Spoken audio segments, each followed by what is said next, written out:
जहां इतने सारे वीर, इतने सारे महापुरुष रहे हैं, यहां आपकी एक बहुत खास संस्कृति है।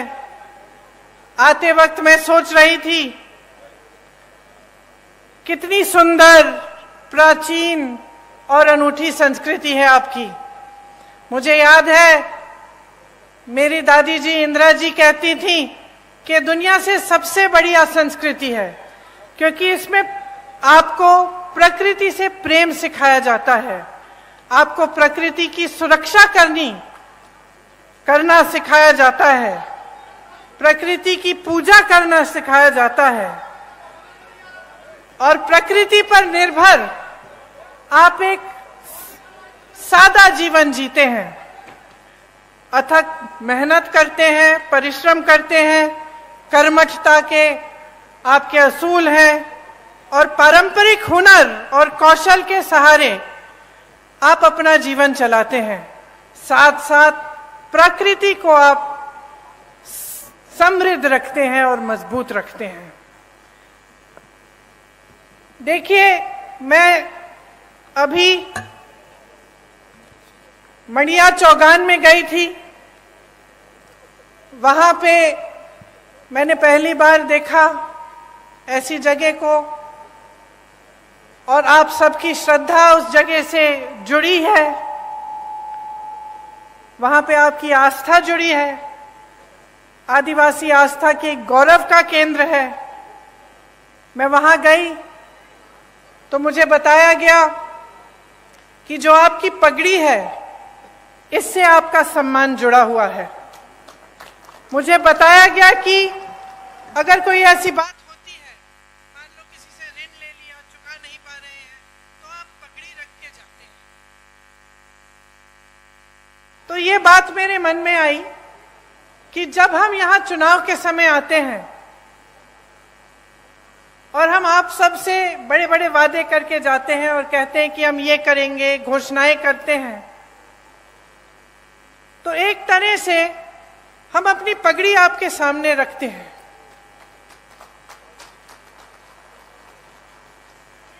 हम ये बात कर रहे हैं कि अगर हम ये नहीं पूरा करेंगे जो हम बातें यहाँ पे आपके सामने हम कर रहे हैं, तो हमारा सम्मान जाएगा।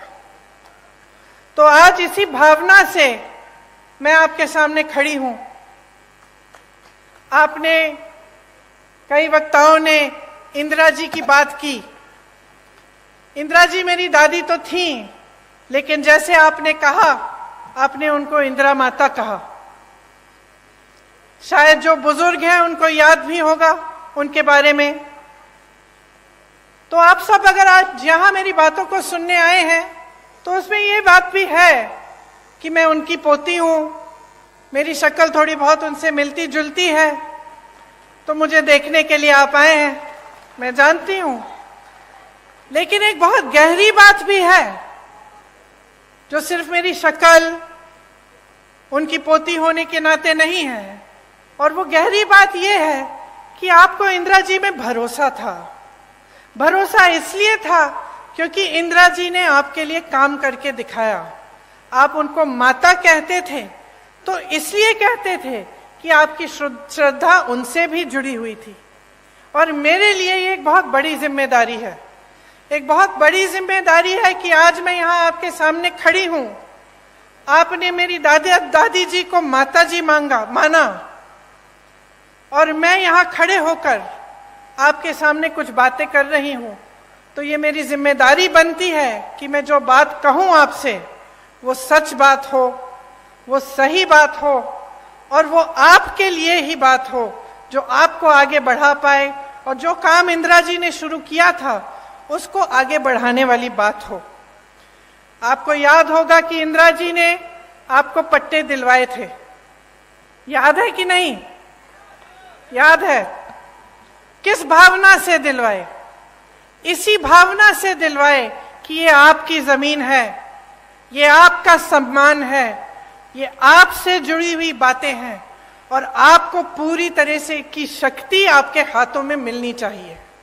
कांग्रेस पार्टी की यही परंपरा रही है, यही असूल रहे हैं, और हम चाहते हैं कि जो संपत्ति है देश की, प्रदेश की, आपके जिले की, ये संपत्ति आपके हाथों में जाए। हम चाहते हैं कि आप मजबूत बने, आपकी शक्ति आपको मिले। और जब आप यहाँ पे चुनाव के बारे में बातें सुनने आते हैं, मेरी भी अनेक अलग अलग पार्टियों के नेताओं की, तो आप हमेशा एक बात को अपने ध्यान में रखिए कि क्या ये लोग आपकी शक्ति आपके हाथों में देंगे कि नहीं देंगे। अब कांग्रेस की जो परंपरा रही है उसको आप देखिए। आपके लिए वन अधिकार का कानून लाया गया ताकि वन पर सबसे पहले आपका अधिकार बने, क्योंकि यही आपकी मूल संस्कृति रही है और एक तरह से मनुष्यता की मूल संस्कृति रही है। तो इसको बचाने के लिए और मजबूत पर करने के लिए आपको वन का अधिकार दिया गया था। जो भी नेता यहाँ आता है, मैं जानती हूं ये 3 शब्द बोल के जरूर जाता होगा, जल, जंगल और जमीन, है कि नहीं? बोलते हैं ना। लेकिन इसके नीचे क्या अर्थ है, इसको समझना बहुत जरूरी है। क्या नेता गहराई से बोल रहा है या आपके सामने एक जुमला बना के छोड़ दिया है? आपको मालूम होगा कि कांग्रेस की सरकार ने आपको ये वन अधिकार दिलाकर जल, जंगल और जमीन पर आपको अपना अधिकार लौटाया। मनरेगा लाए, मनरेगा से ग्रामीण रोजगार बने। जो पलायन की बात कमलनाथ जी ने की, पलायन किस लिए होता है? पलायन इसलिए होता है जब ग्रामीण रोजगार नहीं बनता, जब आपके इलाके में, आपके गांव में, आपके जिले में रोजगार नहीं मिलता, तभी तो बच्चा सोचता है कि घर छोड़ के बड़ी शहर में नौकरी ढूंढेगा, क्योंकि यहां नहीं मिल रही है। तो मनरेगा किस लिए बनाया गया था? आपको मजबूत बनाने के लिए, ताकि आपको रोजगार गांव में मिले, ताकि आपको पलायन करना नहीं पड़े। आज पलायन बहुत बड़ी समस्या है यहाँ की। भोजन का अधिकार का कानून मिला आपको, इससे आपके बच्चों को जो भोजन का अधिकार है वो दिया गया कि सरकार की जिम्मेदारी बनती है कि आपको भोजन मिलना है। पंचायत व्यवस्था को कांग्रेस की सरकारों ने मजबूत किया। जो पैसा पंचायत को आना चाहिए था वो आया। पंचायत में जो निर्णय लेने चाहिए थे कि आपके यहाँ कुछ काम कराना है या कोई समस्या है उसको सुलझाने के लिए, वो पंचायत में ही लिया जाए, ये कांग्रेस की सोच थी।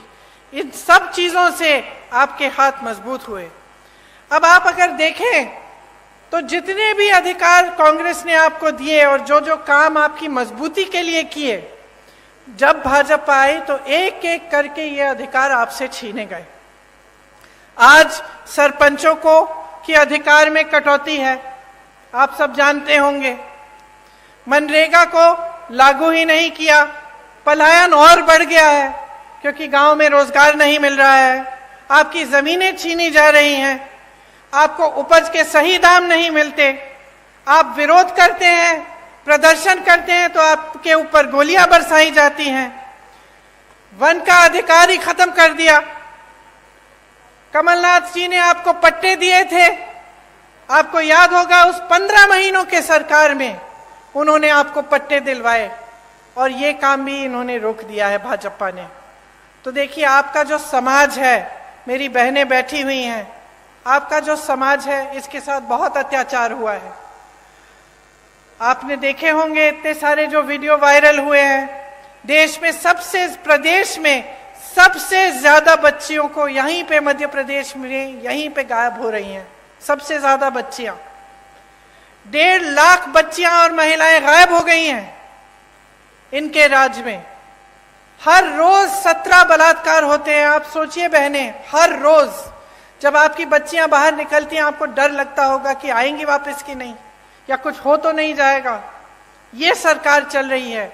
उज्जैन की घटना तो आपने देखी ही है। और आदिवासी जनों पर, आप पर जो अत्याचार बरसाए जा रहे हैं उनका अब कोई मुकाबला नहीं है। पूरे देश में मध्य प्रदेश उनमें नंबर 1 हो गया है।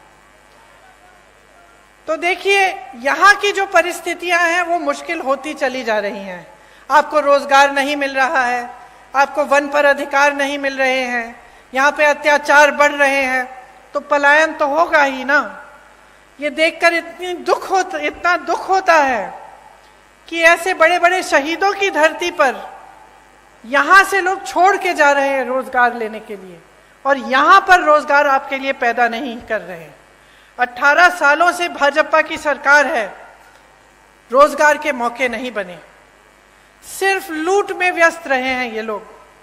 जिस तरफ आप देखें वहां घोटाला ही घोटाला, और जब चुनाव आता है आपका ध्यान भटकाया जाता है, धर्म की बातें हो जाती हैं और इधर उधर की बातें होती हैं जिससे आपके जज्बात जुड़े होते हैं। तो बहनों, आपको बहुत सतर्क रहना पड़ेगा, आपको समझना पड़ेगा कि इधर उधर की बातों से सिर्फ आपका ध्यान भटकाया जाता है। और सबसे जरूरी बात यह है कि यहां पर महंगाई कैसे कम होगी, आपके लिए रोजगार कैसे बनेगा, आपकी संस्कृति का बचाव कैसे होगा, और आप यहां पर विकास कैसे आएगा ताकि आप यहां पे आगे बढ़ पाएंगे। यहां पे तेंदुपत्ता के बहुत सारे मजदूर हैं, आप जानते ही हैं, मुझसे अच्छी तरह जानते हैं कि कितना शोषण हो रहा है। तेंदुपत्ता चुनने का काम करने वाले भाई बहन दिन भर काम करते हैं, सुबह निकलते हैं, शाम तक, सूरज के ढलने तक तेंदुपत्ते को चुनते हैं, बहुत मेहनत करते हैं, एक एक पत्ती की गड्डी बनाते हैं, फिर उसे ले जाकर बेचते हैं। महिलाएं पत्ता बेचने जाती हैं और देर रात तक नहीं लौटती, लेकिन इन्हें क्या सही दाम मिल रहा है तेंदुपत्ता का? आप बताइए। तेंदुपत्ता बोनस में भी भ्रष्टाचार किया हुआ है, अभी तक नहीं मिला। किस किस को मिला है बोनस? मिलेगा कैसे जब भ्रष्टाचार किया है इसमें? आप सोचिए, हर जगह भ्रष्टाचार कर रहे हैं। आपकी महिलाएं जाके तेंदुपत्ता रोज उसका काम करती हैं, उसको चुनने का काम करती हैं, सुबह से शाम तक काम करती हैं, रात को घर आती हैं, और बोनस में ये भ्रष्टाचार करते हैं, पैसे ये बनाते हैं, आपको सही दाम नहीं मिलता। आपको मालूम है कि छत्तीसगढ़ में 4000 रुपए मिलता है तेंदुपत्ता का दाम। यहाँ को धान का बोनस नहीं दिया। छत्तीसगढ़ में जहां कांग्रेस की सरकार है वहां सबसे ज्यादा धान का दाम मिल रहा है पूरे देश भर में। ये काम कर रही है कांग्रेस की सरकार। ये तेंदुपत्ते पर बोनस देने का काम किसने शुरू किया था आपको मालूम है? इंदिरा माता ने किया था शुरू। उन्होंने शुरू किया था। जब वो यहां आई और उन्होंने देखा कि यहाँ की महिलाएं इतनी मेहनत कर रही हैं, तो उनको लगा कि आपकी मदद होनी चाहिए। आज बोनस का पैसा जैसे आप कह रहे हैं नहीं मिलता है। आपको चप्पल दे रहे हैं, छाते दे रहे हैं, जूते दे रहे हैं, बोनस का पैसा नहीं दे रहे हैं।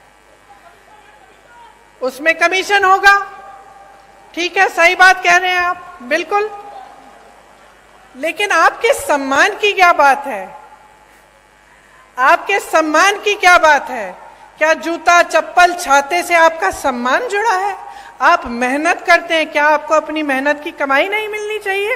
क्या आपकी मेहनत में आपका सम्मान नहीं है? तो ये जो है, ये सोच है ना, इसी के बारे में आपको बताना चाहती हूं। एक तरफ कांग्रेस की सोच, आपकी सम्मान, आपका सम्मान, आपकी संस्कृति, आपकी परंपराएं को आगे बढ़ाने वाली सोच, और उसके बारे में मैं और बताऊंगी आपको कि कैसे छत्तीसगढ़ जैसे प्रदेश में कैसे कैसे काम हो रहे हैं। और दूसरी तरफ भाजपा की सोच जो है कि जब आप सत्ता में हैं कुछ नहीं करें, जनता को आगे बढ़ाने का काम नहीं करें, भ्रष्टाचार करते जाएं, जहां पे आपको मौका मिला वहां हाथ मार लिया, पैसे लूट लिए, काम नहीं किया। चुनाव आने का समय आया, 18 साल से जो आपने काम नहीं किया वो चुनाव के 18 दिन पहले आप शुरू कर लेते हैं। ये घोषणा करेंगे महिलाओं के लिए, आदिवासी जनों के लिए घोषणा करेंगे, कोई और घोषणा कर देंगे बच्चों के लिए, युवाओं के लिए। लेकिन जब आप 18 साल से आपकी सरकार है, जब आप सत्ता में हैं और आप थे, तो आपने क्यों नहीं किया ये काम? ये मैं पूछना चाहती हूँ। और इस और मैं चाहती हूं कि आप सबका ध्यान इसी तरफ आकर्षित हो। आपको आपकी सम्मान की कमाई मिलनी चाहिए। ये जो इन्होंने चप्पल, जूते, छातों की बात की है ना, इसको बंद कराइए।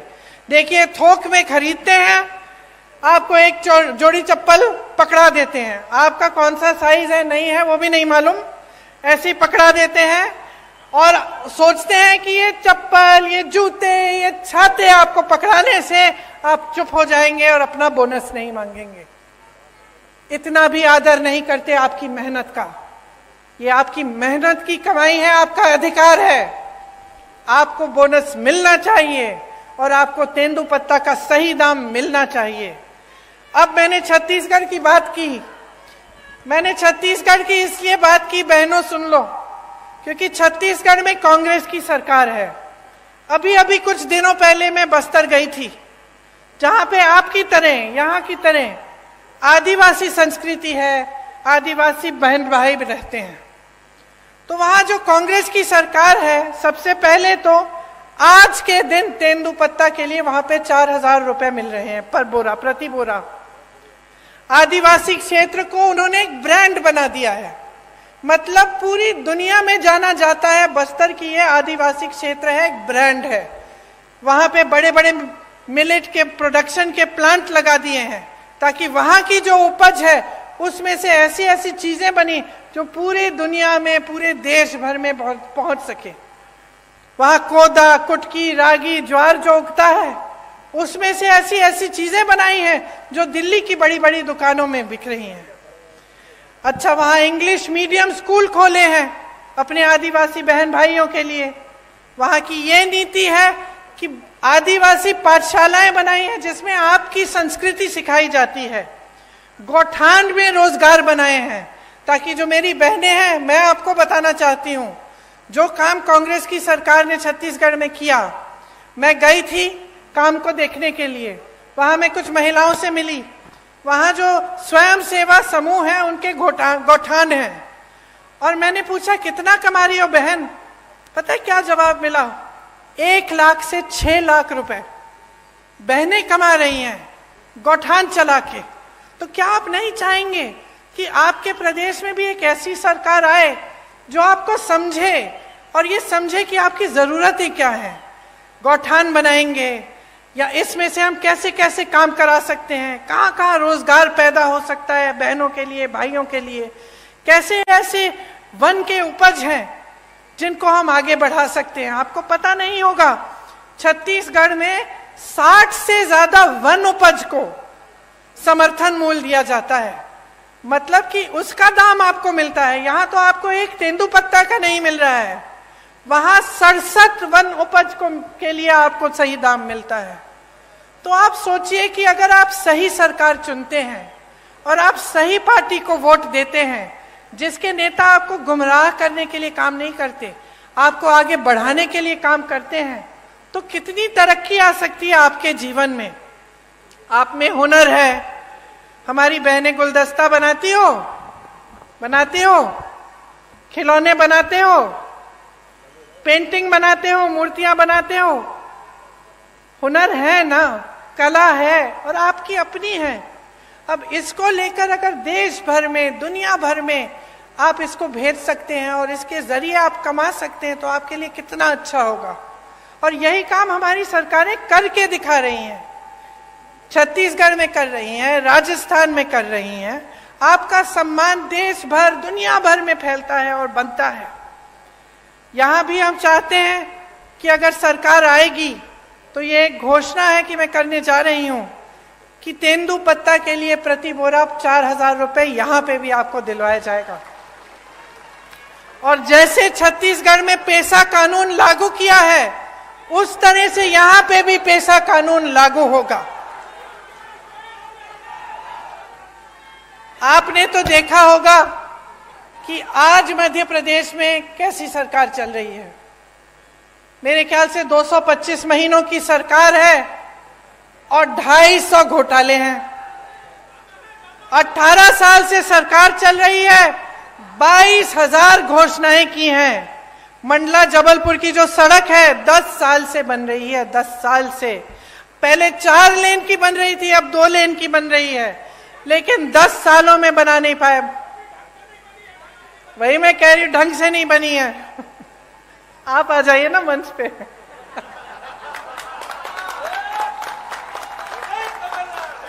मुझे बताते रहिए। यहाँ की सड़क की तो ये स्थिति है कि गडकरी जी जो मंत्री हैं, जो सड़क बनवाते हैं, उनको आकर माफी मांगनी पड़ी आपके सामने।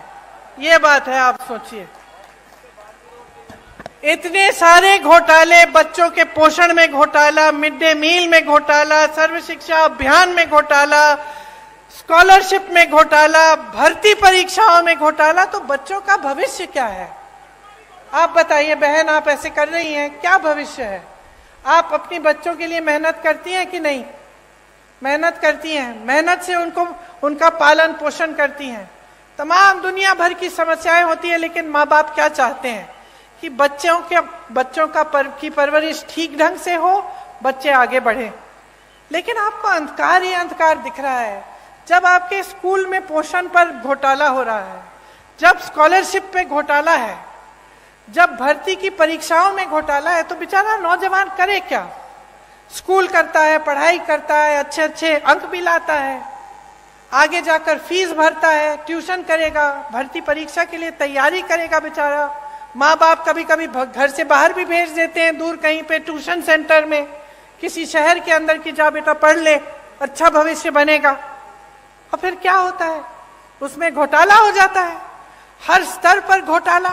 तो बेचारा परीक्षा देता है, परीक्षा में पास भी हो जाता है, लेकिन नियुक्ति नहीं होती, क्योंकि घोटाला हो जाता है, सब कुछ बंद हो जाता है। तो जब अगली पीढ़ी, आने वाली पीढ़ी के लिए भी कुछ भविष्य में दिख नहीं रहा है, उम्मीद ही नहीं रही, तो आगे कैसे बढ़ पाओगे? आपका विकास कैसे हो पाएगा? सबसे बड़ा व्यापम का जो घोटाला हुआ यहाँ, पता नहीं कितने लोग मर गए उसमें, किसी ने इंक्वायरी, जांच तक भी नहीं कराई, और वही सरकार चली जा रही है। मां नर्मदा पे घोटाला, महाकाल में घोटाला, मंदिर में जो मूर्तियां लगाई हैं उस पर भी घोटाला। तो थक नहीं गए हो आप? थक गए हो ना? क्योंकि आखिर देखिए, जो नेता होते हैं, राजनीति में आते हैं, किस लिए आते हैं? ज्यादातर तो ये भावना रख के आते हैं कि कुछ सेवा करेंगे, आपको आगे बढ़ाएंगे, और आपको भी उनसे कुछ उम्मीद रहती है कि ठीक है, ये मेरे गांव का एक नेता है, और मेरे करेगा, है कि नहीं? लेकिन जब आपको दिखता है कि चाहे कुछ भी मंच पे आकर कुछ भी कह रहे हैं, आपको कुछ भी कहानियां सुना रहे हैं, लेकिन सच्चाई इनकी कुछ और है। जब आपको दिख रहा है कि सालों से, 10 सालों से आपकी सड़क नहीं बन पा रही है, जब आपको दिख रहा है कि यहाँ नर्मदा मैया में घोटाला हो रहा है, आपके बच्चे आगे बढ़ नहीं पा रहे हैं, यहाँ से पलायन करके चले जा रहे हैं बड़े बड़े शहरों में भटकते हुए नौकरी ढूंढने के लिए, तो क्या आप नहीं सोचते कि बहुत हो गया है, कि अब सरकार बदलने का समय आ गया है? जिन्होंने भ्रष्टाचार किया है उनको सबक सिखाने का समय आ गया है, और एक ऐसी सरकार लाने का समय आ गया है जो आपके लिए काम करे। मैं तो ये भी नहीं कह रही हूं कि मेरी बातों पर चलो, अपना अनुभव होगा ना आपका। अब आप बताओ, आपके जीवन में तरक्की आई है क्या इन सालों में? जो छोटे दुकानदार हैं, छोटे उद्योगपति हैं, क्या आपका बिजनेस बढ़ा है? नहीं बढ़ा। जो किसान बैठे हैं, उनकी खेती, क्या उससे खेती से उम्मीद रख सकते हैं कि उनको सहायता मिलेगी सरकार की, कि रोजगार बनेंगे और मजबूत, कि कमाई अच्छी होगी? क्या उम्मीद रखते हो आप? और महंगाई कितनी बढ़ी है आप बताओ? महंगाई को कम करने का काम किया है इन्होंने? नहीं किया। आज देखिए क्या कह रहे हैं आपको, कि आपको सिलेंडर देंगे 500 रुपए में, कह रहे हैं। अच्छा बहनों, आप में से कितनों के नाम में सिलेंडर है आज? नहीं है ना? परिवार के नाम में होगा सिलेंडर। अब जब आप सिलेंडर लेने जाती हैं तो क्या होता है? आप सोचती हैं कि चलिए अपने नाम में बदलवा दें, क्योंकि उन्होंने कहा है सिर्फ महिलाओं को मिलेगा। आप सोचती हैं कि चलो परिवार का सिलेंडर है, अपने नाम में डलवा दें, और जब डलवाने के लिए जाते हैं तो कितना मांगते हैं आपसे? 4,000 रुपए। तो पहले कहते हैं कि आपको मुफ्त में से, मतलब आपको 500 रुपए में सिलेंडर दे रहे हैं। ठीक है, उनको अच्छी तरह मालूम है कि ज्यादातर परिवारों का सिलेंडर महिलाओं के नाम नहीं है। फिर आप जब बदलने जाते हैं तो आपसे 4,000 रुपए मांगते हैं। और इसके ऊपर भी सोचिए, देखिए, कांग्रेस की जब सरकार थी आपको 60 रुपए में राशन मिलता था कि नहीं मिलता था? और 425 रुपए में सिलेंडर मिलता था। इसका मतलब है कि 485 रुपए में आपको राशन भी मिल जाता था, सिलेंडर भी मिल जाता था। सच बात है। अब इन्होंने आपसे कहा कि चलो सिलेंडर हम आपको 500 में दे देते हैं, राशन आपको मुफ्त दे रहे हैं। ठीक है, और सिलेंडर आज तक, जब तक इन्होंने 500 की बात की, इतने सालों से इनकी सरकार चल रही थी, तो आपको कितने का मिलता था? 1125 रुपए का। तो हम दे रहे थे आपको 485 रुपए में सिलेंडर और राशन। इनके मुफ्त के राशन के साथ आपको 1125 में सिलेंडर मिल रहा था। तो नुकसान किसका हो रहा था? तो इन्होंने तो मार्केटिंग अच्छी कर ली, अभी भी कर रहे हैं। महिलाओं को 500 में सिलेंडर मिल जाएगा, मुफ्त में आपको राशन मिल रहा है। लेकिन असलियत क्या है, इसको पहचानो। नुकसान अभी भी आपका हो रहा है। देखिए, आपके बच्चे बीमार पड़ते हैं, दवाई खरीदनी पड़ती है, दुकान जाते हो, महंगी महंगी दवाइयां, दवाई पे जीएसटी है। आपके छत में से पानी गिर रहा है, छत को ठीक करना है, सीमेंट, कुछ भी आपको जिस चीज का इस्तेमाल करना होता है वो महंगा हो गया है, उस पे जीएसटी है। मेरे किसान भाई बहन, डीजल पे, पेट्रोल महंगा, डीजल महंगा, जो भी आप इस्तेमाल करते हैं उस पे जीएसटी है। तो कैसे गुजारा कर रहे हैं? कभी मैं सोचती हूँ, मुझे समझ में ही नहीं आ रहा आप गुजारा कैसे कर पा रहे हो। एक तरफ रोजगार बंद है, बना ही नहीं रहे हैं। जहां से बनते थे बड़े बड़े पीएसयू, वो तो सारे इन्होंने अपने बड़े बड़े दोस्तों को बेच दिए। छोटे उद्योगों से रोजगार बनते थे, खेती से बनते थे, सब बंद कर दिया। मनरेगा बंद कर दिया, ग्रामीण रोजगार बंद कर दिया। छोटे छोटे उद्योग, दुकानदार इतने त्रस्त और परेशान है, खुद कमा नहीं पा रहे हैं, रोजगार कहां देंगे? एक तरफ रोजगार बंद, दूसरी तरफ महंगाई इतनी बढ़ चुकी है, ऊपर से अत्याचार लादे जा रहे हैं आप पे। तो आप गुजारा कैसे करते हैं? आप सुबह जब उठते हैं तो कैसे सोचते हैं कि चलो एक और दिन हम निकाल लेते हैं, चलते हैं हम तेंदुपत्ते को चुनने के लिए, शायद कुछ कमाई हो जाए। क्या ये सही है जो आपके साथ हो रहा है? क्या ये सही है? जोर से बोलो। सही नहीं है, क्योंकि हम सब जो यहां खड़े हैं आपकी वजह से खड़े हैं। जितने भी नेता हैं, हमारी पार्टी के हों, किसी और पार्टी के हों, उनको बनाने वाले आप हैं। आप सत्ता नहीं दोगे ना, आप वोट नहीं दोगे, तो हिम्मत है किसी की इस स्टेज पे आने की, इस मंच पे खड़े होने की? तो शक्ति किसकी है? जोर से बोलो, शक्ति किसकी है? वोट किसका है? तो इस्तेमाल करो इस शक्ति को, आंख मत बंद करो, जागरूक बनो, अपनी शक्ति को समझो, इसे पहचानो। ये जो खेल खेले जाते हैं आपके साथ, इनको देखो, कितने पद खाली हैं इस सरकार में। आप कहीं भी किसी भी स्तर पर देखिए, पद खाली पड़े हैं, लेकिन यहाँ के नौजवान बेरोजगार हैं। क्यों? पद पड़े हुए, पद दो, भरो उनको। नहीं, आप भर्ती के घोटाले करते हैं, भरना नहीं चाहते। आप स्वास्थ्य की व्यवस्था में देखिए, 70,000 शिक्षकों के पद खाली हैं। स्वास्थ्य व्यवस्था में हर स्तर पर 90% से ज्यादा पद खाली हैं। ये मंडला में आपका अस्पताल नहीं है आज तक। 18 सालों से सरकार है, आपको दूर दूर जाना पड़ता है जब आप बीमार पड़ते हैं। क्यों? ये सरकार तो आपने बनाई है। जैसे मैंने कहा, सत्ता आपने दी है, वोट आपका था, तो अब जिम्मेदारी भी तो आपकी बनती है। मैंने कहा, मैं इंदिरा जी की पोती हूं, एक बहुत बड़ी जिम्मेदारी है कि मैं आपके सामने सच बोलूं। कि मैं जो बातें करूं वो बातें करके भूल न जाऊं, लेकिन आपकी भी बहुत बड़ी जिम्मेदारी है। आपके भी पूर्वज इस देश के लिए शहीद हुए। जब मैं यहां आई, जब मैंने अपना भाषण शुरू किया तो कितने नाम लिए। ये किसके पूर्वज थे? आपके पूर्वज। इन्होंने इस देश के लिए, आपकी धरती के लिए लड़ाई की, आजादी की लड़ाई लड़ी। तो उनके प्रति भी आपकी जिम्मेदारी बनती है ना, अपने संस्कृति, अपनी परंपराओं के प्रति।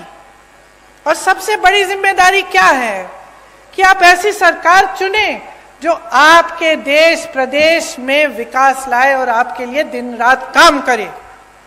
अगर यहां अस्पताल नहीं है तो इनकी हिम्मत नहीं होनी चाहिए थी आपके सामने आने की, कि 18 साल से सरकार चला रहे हैं, 10 सालों से सड़क नहीं बना पाए, 18 सालों से यहां अस्पताल नहीं बना पाए।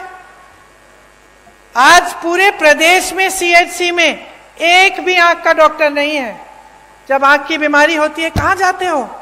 प्राइवेट में जाना पड़ता है। ठीक है, जाओ प्राइवेट में, लेकिन पैसे ही नहीं कमा रहे हो, कमाने के मौके नहीं मिल रहे हैं, कमाई नहीं हो रही है, महंगाई बढ़ रही है, तो कहां प्राइवेट में जाओगे इलाज कराने के लिए? किसी ने सोची है ये बातें?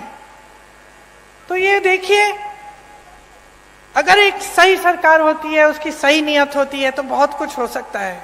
आपने सुना होगा, राजस्थान के किसी भी राजस्थान के वासी से पूछिए, वहां चिरंजीवी योजना है, कांग्रेस की सरकार है। चिरंजीवी योजना में 25 लाख तक आपका इलाज मुफ्त सरकार कराती है। मैं तो हार्ट पेशेंट से मिली हूं वहां, कि उनकी पूरी हार्ट की सर्जरी, दिल की सर्जरी की है और सरकार ने पूरे पैसे भरे उसके लिए, 15 लाख रुपए। इसी तरह से छत्तीसगढ़ में भी ऐसी योजनाएं हैं जिससे इलाज मुफ्त हो रहा है। मैं एक बच्चे से मिली, उसको एक खून की बीमारी थी, उसके पिताजी हाथ जोड़ के कह रहे थे कि कांग्रेस की सरकार ने इसका पूरा इलाज कर दिया है। रोजगार बनाने का काम सरकार की जिम्मेदारी होती है। नौजवानों का जो भविष्य है वो सरकार की जिम्मेदारी है। आपने सुना होगा कि हम बार बार कहते हैं कि जाति जनगणना होनी चाहिए। इससे पता चलेगा कि ओबीसी के कितने लोग हैं, दलित के कितने लोग हैं, अनुसूचित जनजाति के कितने लोग हैं इस देश में। और आप सोचिए कि भाजपा की जो देश में केंद्र में सरकार है, इसके बारे में बात नहीं करना चाहती। अरे हम तो यही कह रहे हैं कि गिनती तो करो। हम ये मांग कर रहे हैं कि गिनती करो, हमें बताओ। आप सोचो, आपका बड़ा परिवार है, बड़ा घर है, बड़ा परिवार है, बहुत सारे बच्चे हैं। अगर आपको मालूम ही नहीं कि कितने लड़के हैं, कितनी लड़कियां हैं, कितने बच्चे स्कूल जाने लायक हैं, कितने बड़े हैं, छोटे हैं, तो आपको ये जो गिनती है ये करनी जरूरी होती है कि नहीं होती है? कि आप जा रहे हो दुकान, कुछ खरीदना चाहते हो उनके लिए, तो जानना तो जरूरी है ना कि बहुत बड़ा परिवार है भाई, वो चाचा जी के 3 बच्चे हैं और मामा जी के 4 बच्चे हैं। जरूरी है कि नहीं? घर में जरूरी होता है अगर बड़ा परिवार होता है या बड़ा गांव होता है। अब हम कह रहे हैं देश में गिनती करो, हमें बताओ पिछड़ी जाति के कितने हैं, अनुसूचित जाति के कितने हैं, दलित कितने हैं, अनुसूचित जनजाति के कितने हैं। गिनती करो, तभी हमें पता चलेगा कि इनके साथ सही न्याय हो रहा है कि नहीं हो रहा है। क्योंकि आज न्याय नहीं हो रहा है। बिहार में ये गिनती की गई जिसे जनगणना कहते हैं, क्या पता चला? 84% लोग ओबीसी, दलित और अनुसूचित जनजाति के हैं, ये पता चला। अब जब देखा कि पद कितने कितने लोगों के पास है, बड़े बड़े पद, चाहे अधिकारी हो चाहे किसी भी क्षेत्र में हो, तो पता चला कि कहीं नहीं है। जिन लोगों की आबादी ज्यादा है उनको पद नहीं मिल रहे हैं, उनको मौके नहीं मिल रहे हैं। तो जब हम कहते हैं कि जाति जनगणना करो, हम सिर्फ ये कह रहे हैं कि भाई गिनती करो ताकि न्याय हो सके, ताकि जितने ओबीसी हैं उनको न्याय मिल सके, जितने अनुसूचित जनजाति के लोग हैं उनको न्याय मिल सके। जब हम नौकरियों की बात करते हैं, रोजगार की बात करते हैं, आरक्षण की बात करते हैं, तो ये सब हो सके। लेकिन ये सरकार इतना भी नहीं करना चाहती। ये इतना भी नहीं करना चाहते, कहते हैं कि हम ये कह रहे हैं क्योंकि हम जनता और समाज को बांटना चाहते हैं इसलिए। लेकिन हम इसलिए कह रहे हैं क्योंकि हम न्याय दिलवाना चाहते हैं, और ये इसलिए नहीं कर रहे हैं क्योंकि ये न्याय नहीं दिलवाना चाहते हैं। आज किसान परेशान है, यहाँ के मेरी आदिवासी बहन भाई परेशान हैं, नौजवान परेशान हैं। तो आप सोच समझ के अपना वोट डालिए, क्योंकि इस वोट से आपके अगले 5 साल तय होंगे। आपके बच्चों का भविष्य क्या होने वाला है वो तय होगा। 1.5 साल में कांग्रेस पार्टी ने यहां कितने काम किए? 15 महीनों में 27 लाख किसानों का कर्ज माफ किया, सामाजिक सुरक्षा का पेंशन 600 रुपए किया, 1 करोड़ परिवारों को 100 रुपए में 100 यूनिट की बिजली दिलवाई, 1000 गौशालाएं बनाई, 12,000 बर्तन बैंक बनाए, ओबीसी आरक्षण को 14% से 27% तक बढ़ाया। कांग्रेस की सरकार आपके लिए काम करके दिखाती है। आज भी आपके सामने कुछ गारंटी लाई है, इनके बारे में मैं 2 मिनट के लिए आपको बताती हूं, उसके बाद आप जा सकते हैं घर। कष्ट हो रहा है, शायद धूप भी है। देखिए, जैसे किसान को कर्ज माफ करने का काम हमने शुरू किया था, उसको हम फिर से शुरू करेंगे। तो किसानों का कर्ज माफ करेंगे। 100 रुपए में जैसे 100 यूनिट बिजली आपको पहले दिलवाई थी, वो फिर से दिलवाएंगे। 200 यूनिट की बिजली हाफ की जाएगी, बिल हाफ की जाएगी, मतलब उसकी बिल आधी आएगी। पुराना पेंशन लागू होगा। जितने भी अधिकारी हैं, सरकारी जो रोजगार होता है उसका महत्व यही होता है कि जब वो रोजगार मिलता है, वो नौकरी मिलती है, तो हमें लगता है कि चलो ठीक है, रिटायर होने के बाद भी कुछ आते रहेगा, हम सही सलामत सुरक्षित रहेंगे। आज वो भी छीना गया है आपसे। तो जहां जहां कांग्रेस सरकार में है, अभी भी ओपीएस लागू है, और हम चाहते हैं कि प्रदेश में, मध्य प्रदेश में भी लागू होगा। गैस के सिलेंडर के लिए जैसे हमने पहले कहा, आपको 500 रुपए में आपको सिलेंडर मिलेगा। महिलाओं को 1500 रुपए प्रति माह दिया जाएगा, आपके खातों में आएगा बहने। 5 हॉर्स पावर की सिंचाई की बिजली किसानों को मुफ्त मिलेगी। ओबीसी का आरक्षण 27% तक रहेगा, और जाति जनगणना जिसकी बात मैंने की, वो गिनती जिससे आपको आगे जाकर न्याय मिल पाए, वो हम मध्य प्रदेश में करेंगे। जहां भी 50% से अधिक आदिवासी आबादी है, वहां 6ठी अनुसूची डाली जाएगी। अनुसूचित जाति और अनुसूचित जनजाति से के खाली पड़े बैकलॉग पदों पर तत्काल उनको भरा जाएगा, जो पहले से खाली पड़े हैं। पीएम आवास योजना में जो शहर और देहात में आपको अलग अलग धनराशि मिलती है, तो शहर में आपको अगर घर बनाना हो या कुछ बनाना हो, वहां अलग धनराशि, गांव में आपको कम मिलती है। लेकिन सीमेंट, सरिया, बालू का दाम तो गांव में भी उतना होता है, बल्कि गांव में जब आपको ढुलाई करवानी पड़ती है, तो आपको दूर जाना पड़ता है। तो एक तरह से आपको और भी दिक्कत होती है। तो हमने तय किया है कि जो पीएम आवास योजना में जितना शहर में मिलता है, उतना ही आपको गांव में धनराशि मिलेगी। देखिए, आपने पिछले चुनाव में, अच्छा एक और घोषणा है जो अभी अभी बताई गई मुझे, इसमें बच्चों की जो शिक्षा है, पहली कक्षा से लेकर 12वीं तक स्कूल की शिक्षा निशुल्क होगी। इस योजना का नाम रखा है पढ़ो और पढ़ाओ योजना। तो ये भी एक और घोषणा है।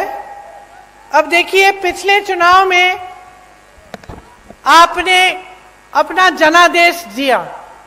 ये जनादेश क्या था? आपने कांग्रेस की सरकार चुनी। इसको धनादेश के दम पर बदला गया। रिश्वत दी, हमारे विधायकों को खरीद लिया, कुछ लोग छोड़ के चले गए और एक नई सरकार बनी, भाजपा की सरकार बनी। अब आपने 3.5 सालों में इनकी नीयत देख ली है। क्या कह रहे हैं?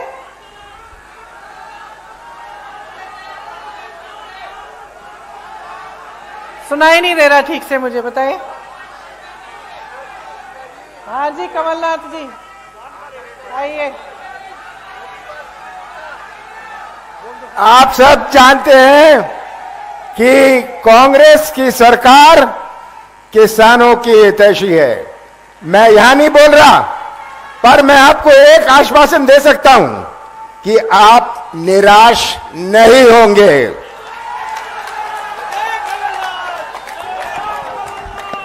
तो देखिए, सीधी सीधी बात है, अपनी सच्चाई को समझो।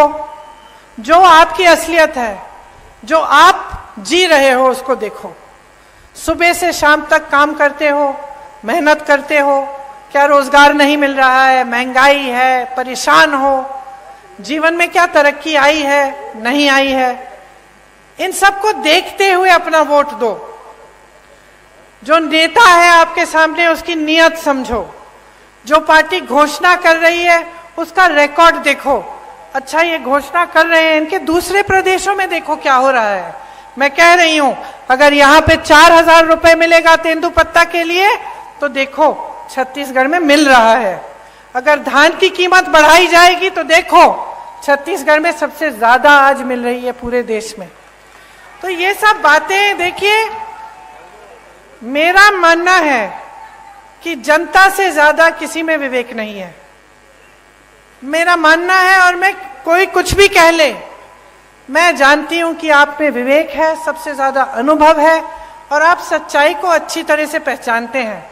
अगर आज तक मेरी दादी इंदिरा जी को आप याद करते हैं, उनको माता कहते हैं कि इसलिए क्योंकि आपने सच्चाई को पहचाना, आपने सही नियत को पहचाना। जो आपके लिए दिन रात काम करने के लिए तैयार था, उसको आपने देखा, आपने उन्हें आगे बढ़ाया, उन्होंने आपको आगे बढ़ाया। यही रिश्ता होना चाहिए नेता और जनता में, आप में और हम में। तो इसलिए आज यहां खड़े होकर मैं वोट नहीं, आपकी जागरूकता मांगती हूं आपसे। जागरूक बनो। अगर आप जागरूक बनोगे तो खुद समझ में आ जाएगा कि जिस दिन मध्य प्रदेश में कांग्रेस की सरकार आएगी, उस दिन से आपके लिए काम सही मायने में शुरू होगा और आपकी प्रगति होगी। इसीलिए चुनाव के दिन मेरी बातों को भूलना मत, अच्छी तरह से याद रखना। ये जो घोषणाएं हम कर रहे हैं, ये हम ऐसे नहीं कर रहे हैं, हमने प्रदेशों में करके गर्व हो। I said 1 to 12. 1 to 12. 1 to 8, we are giving them 500 rupees. अच्छा। 500 rupees हर साल। Come on, you say. No, you have to. अच्छा, यहाँ एक और घोषणा है कि कांग्रेस सरकार में जो ये पढ़ो और पढ़ाओ योजना है, इसके तहत कक्षा 1 से कक्षा 8 तक बच्चों को हर साल 500 रुपए दिए जाएंगे। कक्षा 9 से 10 तक 1,000 रुपए दिए जाएंगे हर महीने। तो यहाँ तो हर साल लिखा है, मैं सोच ही रही थी कि भाई कैसे हर साल, हर महीने यहाँ लिखा है। ये 500 रुपए हर महीने मिलेंगे।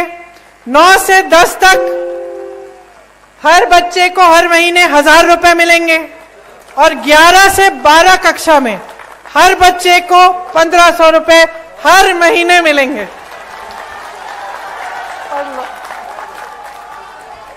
अच्छा, एक बार मेरे साथ कहिए, जय हिंद, जय हिंद, जय हिंद। धन्यवाद। आदिवासी